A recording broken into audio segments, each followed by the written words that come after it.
Chapter 1. Waters of the Past. The morning mist still clung to the trees as Sula crouched beside the shell mound, her fingertips tracing the soft line of broken shell half buried in the earth. The air smelled of damp leaves and old secrets, and the sun had just begun to stretch its golden fingers across the canopy above.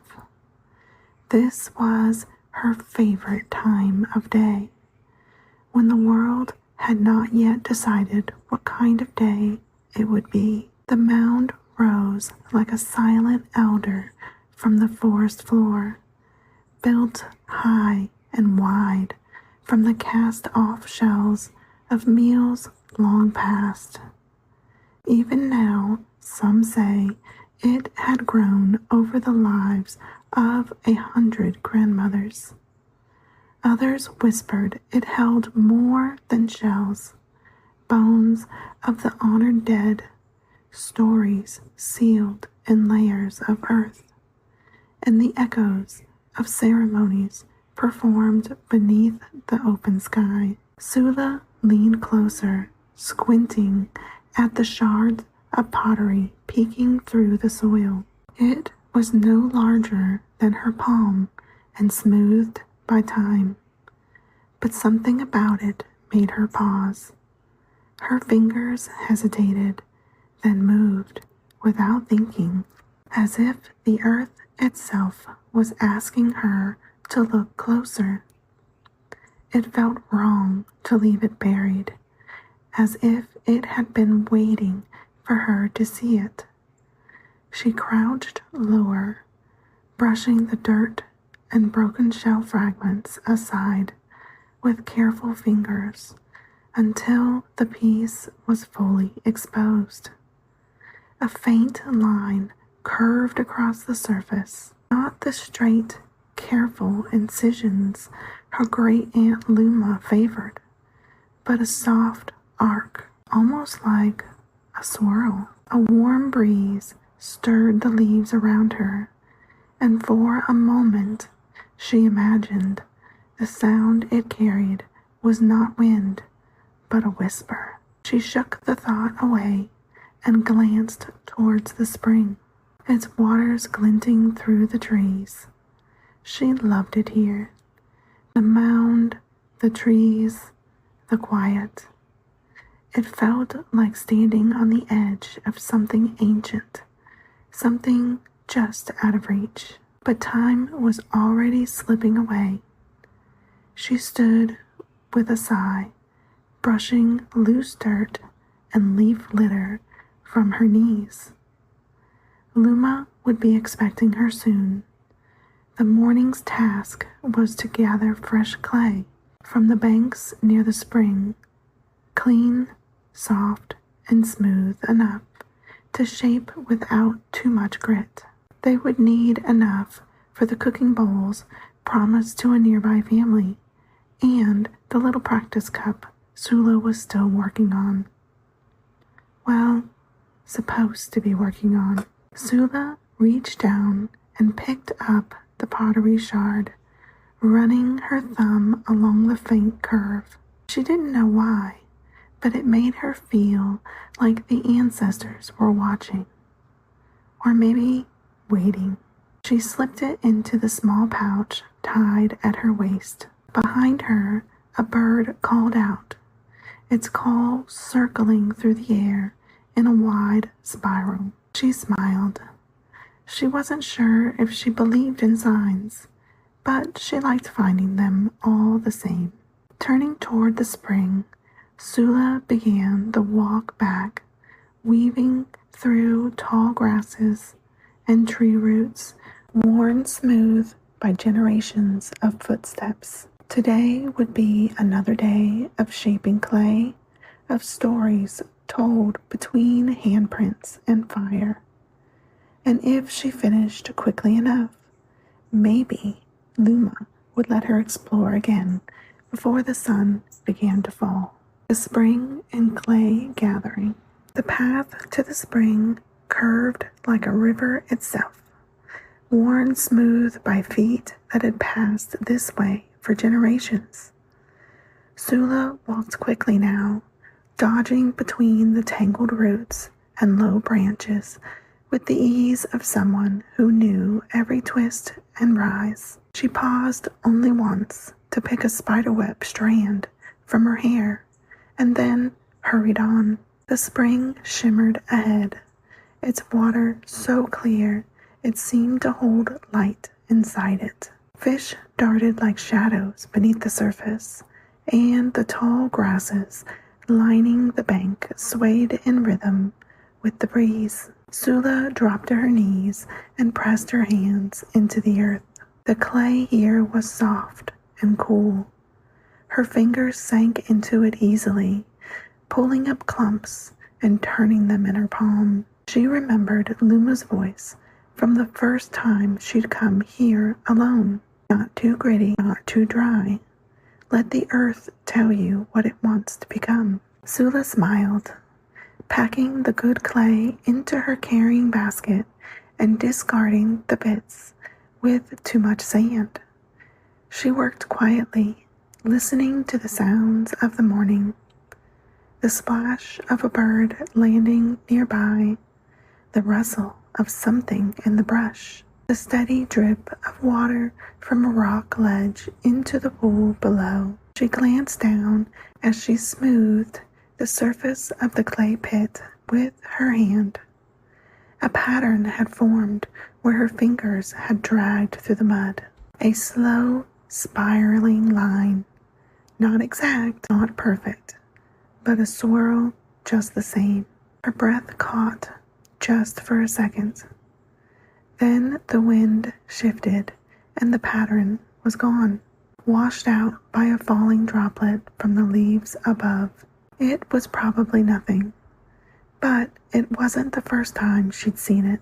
Sula finished packing the last of the clay and tied the basket closed with a strip of bark. She stood, brushed her hands clean against the grass, and walked to the water's edge. For a moment, she stood very still, watching the spring. The current flowed from the earth like a breath, and Sula had been told stories of how the spring had never run dry, not even in the memory of her grandmother's grandmother. The people said it was sacred, the place where the water first woke from the underworld and rose to greet the day. She dipped her fingers into the pool and watched the ripples spiral outward. Another swirl. Her heart stirred. Not yet, she whispered to herself, more thought than voice. There is work to do first. And with that, she turned and began to walk home, basket heavy with clay and head full of questions. Home with Luma. Smoke curled from the hearth by the time Sula stepped through the woven screen of branches marking the entrance to Luma's shelter. The warm scent of roasted fish and sun-dried herbs met her like a welcome. Inside, the space was cool and dim. The walls were made of thick reeds and clay. Luma sat cross-legged by the fire, her hands busy smoothing the rim of a shallow bowl. Her braid rested over one shoulder, streaked with gray and tied with a string of shell beads that clicked softly when she moved. A younger version of her face might have once looked like Sula's sharp eyes, strong cheekbones, and the slight tilt of a smile that didn't always mean she was pleased. You're late, Luma said without looking. I'm sorry, Sula murmured, setting down the basket. The clay is good though, soft and clean. Luma set the bowl aside and reached into the basket, pressing a thumb into the smooth, damp mass. She nodded once. It will shape well, she said. Still, next time you go wandering, ask the spirits of the mound to tell you the time, too. Sula grinned. I tried, they whispered, but I didn't listen. Luma snorted, half amused, and motioned for her to sit. Together they began to work on the clay, kneading, folding, pressing out tiny stones and plant bits. The fire crackled beside them, and from time to time Luma dipped her fingers into a gourd bowl of water and flicked it across the clay to keep it pliable. They worked in silence until Luma spoke again. "When I was your age," she began, "I once tried to shape a bowl without any help. Thought I knew better than the clay." Sula glanced sideways. "Did it fall apart?" "No," Luma said, eyes gleaming. "It exploded in the fire, sent bits of itself into the sky like sparks. I thought the ancestors were laughing at me." Sula laughed, and Luma smiled, satisfied. "You're not so different from me," Luma said after a moment. "Always poking around where the past sleeps." Sula hesitated, then reached into her pouch and pulled out the shard from the mound. She held it out. "I found this," she said, "near the top." Luma took it gently, her fingers tracing the line, her brow furrowed. "I haven't seen one like this in many seasons," she said softly. "Not in a broken bit, at least. Was it used before?" Luma nodded slowly. "A long time ago. Some say the shape came from the shells, the lightning whelks, the ones that drink the storm. Their shape was sacred. We use the shells as cups for the black drink." Sula tilted her head. "Why don't we use them now?" "Some things sleep," Luma said. "Some things are forgotten. And some things wait for someone to remember." The fire popped, and for a moment neither of them spoke. Sula studied the curve on the shard, thinking of the pattern in the clay, the ripple in the spring, the flight of the bird. She didn't understand it yet, but it was beginning to feel like the stories weren't just about the past. They were calling her forward. Evening reflections. The sky had turned a soft shade of amber by the time the day's work was done. The scent of wood smoke drifted lazily through the village, mixing with the sharp tang of cooked fish and the sweet burn of pine needles thrown into the fire. Shadows stretched across the clearing, and families gathered around their hearths to talk, eat, and tend to quiet things. Sula sat just beyond the circle of light, perched on a worn log near the edge of the trees. Her fingers played idly in the dirt, tracing patterns without thought. Swirls, always swirls. She had eaten, helped clean, even swept the workspace with a bundle of palmetto leaves. But her thoughts kept drifting to the shell mound, the shard, the ripple in the spring. In the quiet between one breath and the next, she pulled the pottery shard from her pouch again.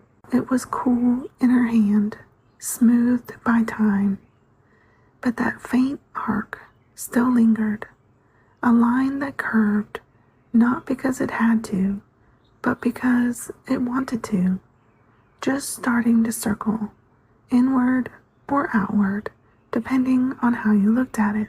The fire behind her cracked. Luma's voice rose in an old song, low, rhythmic, more than melody. Sula didn't know all the words yet. Some of them weren't words anymore, just sounds that had traveled from the mouths of the ancestors to the ears of children for more seasons than anyone could count. She glanced up at the sky. A single bird circled high above, barely a speck against the deepening blue. It spiraled once, then vanished behind the tree line. Sula didn't smile, but the corners of her mouth twitched like they wanted to. She sat the shard down beside her and began to draw in the dirt. A bowl, not a perfect circle. Hers always tilted just a little. Inside it, she sketched the swirl again and again, each one just a bit different than the last. Maybe she would try something. Not tonight, not tomorrow, but soon. When the clay was right, when Luma wasn't looking so closely, when the story was ready to come through her hands. Maybe the night deepened, crickets chirped, the stars blinked into place, and Sula, small and quiet beside the trees, pressed her finger into the earth and watched the lines spiral outward. I hope you enjoyed this chapter of Memory in the Clay. Tune in next week to hear what comes next for Sula. To purchase the printed book or explore the digital edition and teacher resources, check the description below. Until next time, may your hands remember what your heart already knows.